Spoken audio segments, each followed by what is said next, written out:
ಬೇರೆ ನದಿಗಳಾಗಿ ಹರ್ಕೊಂಡು ಬಂದು ವಿಶಾಲವಾದ ಸಾಗರವಂತದ ಸೈಂಟ್ ಜೋಸೆಫ್ ಇಂಜಿನಿಯರಿಂಗ್ ಕಾಲೇಜ್ ಸೇರಿದ್ವಿ. ಮೊದಲಿಗೆ ಬಂದಾಗ ನೀವು ನಾವು ಅಂತ ಮಾತಾಡ್ಕೊಂಡು ಶುರುವಾದ ನಮ್ಮ ಸ್ನೇಹ ಈಗ ಏನೋ ವಚ್ಚ ಅನ್ನೋ ಲೆವೆಲಿಗೆ ಬೆಳೆದಿದೆ. ಯಾವಾಗ ನೋಡಿದ್ರು ಇಂಟರ್ನಲ್ ಎಕ್ಸ್ಟರ್ನಲ್ ಲ್ಯಾಬ್ ಎಕ್ಸಾಮ್ ಅಂತ ಟೆನ್ಷನ್ ಅಲ್ಲಿರೋ ನಮ್ಗೆ ವಿಲನ್ ಅನ್ನೋ ಸಂಭ್ರಮದ ಲೋಕ ಕೈ ಬೀಸಿ ಕರೆದಿದೆ. ನನ್ನಲ್ಲಿರೋ ಟ್ಯಾಲೆಂಟ್ನ ತೋರಿಸ್ಕೊಳ್ಳೋಕೆ ಒಂದೊಳ್ಳೆ ವೇದಿಕೆ ಸಿಕ್ತು ಅಂತ ಕೆಲವರು ಯೋಚನೆ ಮಾಡ್ತಿದ್ರೆ, ಇದು ಒಳ್ಳೆ ರೀಸನ್ ಸಿಕ್ತು, ಇದನ್ನೇ ಹೇಳಿ ಒಂದು ವಾರ ಕ್ಲಾಸ್ ಬಂಕ್ ಮಾಡ್ಬೋದು ಅಂತ ಇನ್ನೊಂದಷ್ಟು ಜನ ಯೋಚನೆ ಮಾಡಿದ್ದೀವಿ ಅಲ್ವಾ?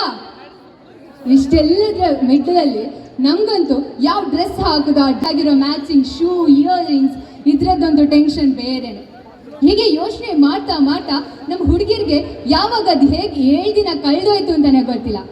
ನಮ್ಮ ಹುಡುಗರಂತೂ ಹುಟ್ಟುವಾಗಲೇ ಹ್ಯಾಂಡ್ಸಮ್, ಇವತ್ತಂತೂ ನೋಡಕ್ಕೆ 2 ಕಣ್ಣು ಸಾಲ್ತಾ ಇಲ್ಲ.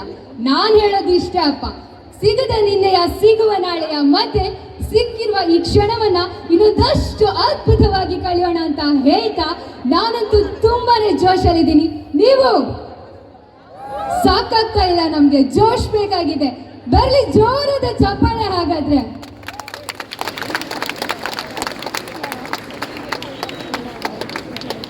ಪಶ್ಚಿಮ ಘಟ್ಟ ಪ್ರದೇಶದ ಹಸಿರು ವನ ರಾಶಿಯ ಮಧ್ಯೆ ಜರಿ ತೊರೆ ನದಿಗಳಿಂದ ತುಂಬಿರುವಂತ ಸ್ವರ್ಗದಂತರ ಬೀಡಿದು.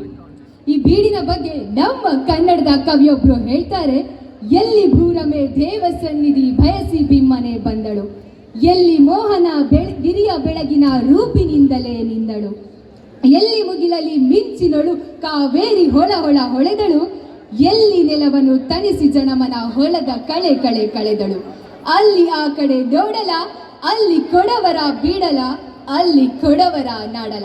ಹೌದು, ನಾ ಮಾತಾಡ್ತಿರೋದು ನಮ್ಮೆಲ್ಲರ ಮೆಚ್ಚಿನ ಕೊಡವ ನಾಡ್ ಬಗ್ಗೆ.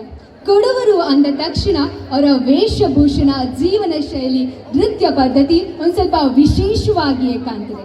ಹಾಗಾಗಿ ನಮಗೆ ಒದಗಿ ಬರುವಂತ ಈ ಸಂದರ್ಭದಲ್ಲಿ ಒಂದು ಅದ್ಭುತವಾದ ನೃತ್ಯ ಶೈಲಿಯ ಮೂಲಕ ನಮ್ಮನ್ನೆಲ್ಲ ರಂಜಿಸ್ಲಿಕ್ಕಿದ್ದಾರೆ ನಮ್ಮ ಕೊಡವ ಟೀಮ್. ಹಾಗಾದ್ರೆ ಬರ್ಲಿ ಜೋರಾದ ಚಪ್ಪಾಳೆ.